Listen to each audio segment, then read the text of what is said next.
தாமிரபரணியை ஆட்சி செய்யும் தங்க மகன் திருநெல்வேலி தொகுதி வெற்றி வேட்பாளர் திரு நயினார் நாகேந்திரன் அவர்களை தாமரை சின்னத்தில் வாக்களித்து அமோக வெற்றி பெற செய்யுங்கள். ஆனா மிகப்பெரிய பொறுப்பில் இருந்துட்டு பிரதமர் மோடி அவர்கள் எல்லா கூட்டங்கள்லையும் மிக மலிவான பிரிவினைவாத அரசியல் செஞ்சுக்கிட்டு இருக்காரு. சாதி மதம் உணவுன்னு மக்களை எப்படியெல்லாம் பிளவுபடுத்தலாம்னு தான் மோடி அவருடைய மூளை சதா சர்வகாலமும் சிந்திக்குது. இப்படி மக்களை பிளவுபடுத்த சிந்திக்கிறதுல 1% மக்களுக்கு நல்லது செய்ய சிந்திச்சிருக்கிறாரா மோடி அவர்கள்? சிந்திச்சிருந்தா நாடு இந்த நிலைமைக்கு வந்திருக்குமா? வாழ்க்கையில போராட்டங்கள் இருக்கும். ஆனால் பிரதமர் மோடி ஆட்சியில எல்லா தரப்பு மக்களுமே போராட்டமே வாழ்க்கை ஆயிடுச்சு. தனி மனிதர்கள் தொடங்கி மாநிலங்கள் வர எல்லோரையும் தங்களுடைய அடிப்படை உரிமைகளுக்காக கூட போராட வச்சிருக்காரு.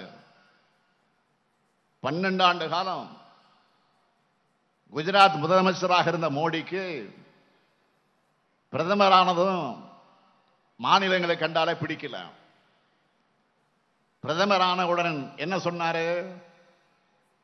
மாநில முதலமைச்சராக இருந்ததால எனக்கு மாநிலங்களுடைய பிரச்சனைகள் தெரியும், தேசத்தின் பிரச்சனை தெரியும்னு சொன்னாரு. ஆனா என்ன பண்ணாரு?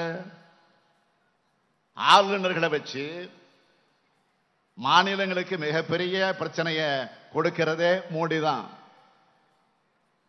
ஒட்டுமொத்த தேசத்துக்கு பிரதமர் மோடி தான் மிகப்பெரிய பிரச்சனை. பேசனா 2 உடையாய் போற்றின்னு பேரறிஞர் அண்ணா சொல்லுவார, அதுக்கு வாழும் உதாரணம் மோடி தான். பிரதமர் மோடியின் சொல்லுக்கும் செயலுக்கும் தொடர்பே இருக்காது. நாரி சக்தின்னு பெண்களை மதிக்கிறதா வீரவசனம் எல்லாம் பேசுவாரு. மகளிருக்கு இடஒதுக்கீடு சட்டத்தை கூட முழுமையாக நிறைவேற்றல. மணிப்பூர்ல பெண்களுக்கு இழைக்கப்படும் கொடுமைகளை மனசாட்சி இருக்க யாரும் மறந்திருக்க மாட்டாங்க. அந்த பெண்களுக்கான நீதி எங்க? குஜராத் வன்முறையில பாலியல் வன்கொடுமைக்கு ஆளான பில்கிஸ் பானு அவர்கள் போராடி பெற்ற நீதியை கூட குற்றவாளிகளின் விடுதலை மூலமா கொச்சைப்படுத்தியதுதான் பாஜக. காஷ்மீர்ல கோயிலுக்குள்ளேயே குழந்தை ஆசிபாபா சீரழிச்சு கொன்னுட்டு அந்த குற்றவாளிக்கு ஆதரவா ஊர்வலம் போன கேடுகட்ட கொடியவர்கள் இருக்கிற கட்சி தான் பாஜக. நாட்டுக்கு பெருமை தேடி தந்த மல்யுத்த வீராங்கனைகள் தங்களுக்கு நேர்ந்த கொடுமைகள் வெளி உலகத்துக்கு சொல்லி நியாயம் கேட்டப்பவும் குற்றம் சாட்டப்பட்டவங்களை காப்பாற்றினதுக்கு தான் பாஜக. இதுதான் நாரி சக்தி என்ற முகமுடிக்கு பின்னால் இருக்கிற உண்மை முகம். ஆனால் நம்ம திராவிட மாடல் ஆட்சியில பெண்களின் உரிமை மதிக்கப்படுகிறது. பெண்கள் முன்னேற்றத்திற்கான திட்டங்கள் செயல்படுத்தப்படுது.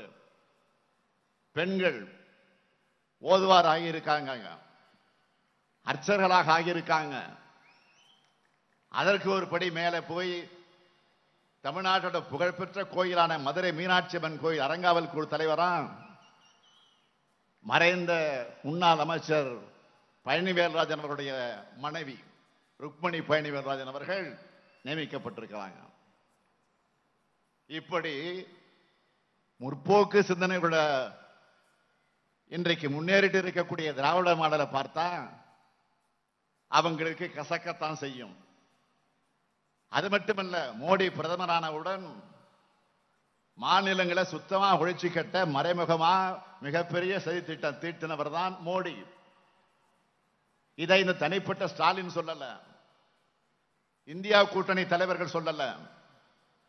மோடி அரசுல நிதி ஆயோக் தலைமை அதிகாரியாக இருக்க BVR சுப்பிரமணியமே சில மாதங்களுக்கு முன்னே அம்பலப்படுத்தினார. மோடி பிரதமர் ஆனதுமே மாநிலங்களுக்கு போற நிதியை எப்படி குறைக்கலாம், அதை ஒன்றிய அரசு எப்படி எடுத்துக்கலான்னு மோடி சதித்திட்டம் தீட்டினதாக அவர் சொல்லியிருக்கிறார். இதுதான் மாநிலங்கள் மேல மோடிக்கு இருக்கக்கூடிய போலி பாசம். அடுத்து ஒண்ணு சொன்னாரு, டெல்லியில் இருக்கிறவங்க மாநிலங்களை ஆளக்கூடாதுன்னு சொன்னாரு. ஆனா இன்னைக்கு எல்லா அதிகாரங்களையும் டெல்லியில ஒன்றிய அரசு கிட்ட குவிச்சு மாநில அரசுகளை முனிசிபாலிட்டிகளாக மாற்ற முயற்சி பண்ணிக்கிட்டு இருக்காரு. வரி விதிக்கிற அதிகாரம் மாநில அரசுகிட்ட இல்ல. இதையெல்லாம் விட மோசமான செயல், அதிகாரிகளை நியமிக்க டிரான்ஸ்பர் பண்ண கூட மாநில அரசுகளுக்கு அதிகாரம் இருக்கக்கூடாதுன்னு நினைக்கிறார். அதைத்தான் டெல்லியில ஆம் ஆத்மி அரசுக்கு எதிராக பண்ணார். அரசு உயர் அதிகாரிகள் மாநில அரசு கட்டுப்பட்டு இருக்கணும்னு உச்சநீதிமன்றம் சொன்னதும் அதை எதிர்த்து டெல்லி சர்வீசஸ் பில் கொண்டு வந்து மாநில அரசோட முக்கிய அதிகாரங்களை துணைநிலை ஆளுநர் என்ற நியமன பதவியில் இருக்கிற ஒருத்தருக்கு கொடுத்துட்டாரு. அது மட்டுமா, பிரதமராகிறதுக்கு முன்ன மாநிலங்களை பழிவாங்க மாட்டேன்னு சொன்னார் மோடி. ஆனா நாட்டில் என்ன நடந்துகிட்டு இருக்கு? எதிர்கட்சிகள் ஆளுகிற மாநிலங்கள்ல கூட்டணி முயற்சி எடுப்பார். முடியலன்னா அந்த கட்சிகளை உடைக்க பார்ப்பார். இல்லைன்னா அந்த கட்சிகளோட எம்எல்ஏக்களை உதவிரம் பேசி விலைக்கு வாங்குவார். தன்னோட மிரட்டலுக்கும் உருட்டலுக்கும் பணியாத முதலமைச்சர்கள் மேல சகட்டு மேனிக்கு ஊழல் குற்றச்சாட்டு வைப்பார். சிபிஐ, ஐடி, இடி போன்ற அமைப்புகளை வச்சு தொல்லை பண்ணுவார். அப்பவும் அவங்க உறுதியா நின்னா அவங்களை கைது பண்ணி பழி வாங்குறதுல மும்முரமா இருக்காரு. பணிஞ்சிட்டா உடனே made in BJP washing machine எடுத்து வெளுத்து சுத்தமாக்கி உலக யோகியர்னு பட்டம் கொடுப்பார்.